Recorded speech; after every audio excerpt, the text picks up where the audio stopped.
One last thing before we go. School shootings. They are not normal, they never will be, but in this country, they are not rare.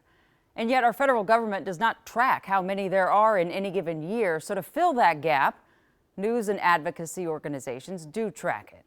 Since the 1999 Columbine High School massacre, there have been 426 other school shootings since then. The most recent, Madison, Wisconsin, a city joining the list of towns and cities nobody wants to be on, and yet a list no one is completely surprised to find themselves on. When it happens, we're sickened, we're angered, we post our thoughts and prayers, then a day or so passes and the latest town fades from the news. But it never leaves when your work is done in a school, in a classroom. I found a discussion on Facebook today, started by a former teacher I know here in Minnesota. It was about buckets. Because buckets, I have come to learn today, are in a whole lot of our kids' classrooms.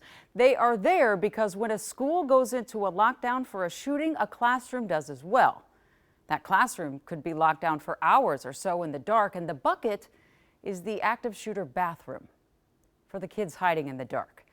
The teacher I know said each school year an email would come from leadership. Make sure you have your bucket, it said, and next to it have a current list of the full names of all the kids in your class. Another teacher said, I have a bucket too. I also have some bandages next to it and some tourniquets. Another teacher in Minnesota added, hey, get some wasp spray. That can hit the shooter from far away if you have the chance to spray it. One teacher messaged me a website showing me they even sell buckets marketed as lockdown kits. Must-haves, they say, for the low price of $36.50. They come with everything you need if your kids are locked in a closet for hours, 30 of them in a high school. You get a bucket, you get some toilet paper, and you get some wipes. America stands alone in its repetitive horror stories of our kids being shot in our schools. No other country compares. We are number one.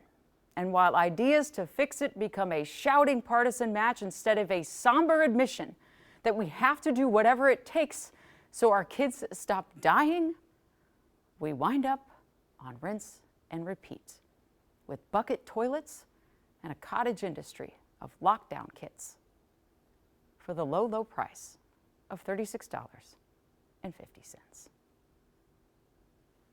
That's all for Breaking the News tonight.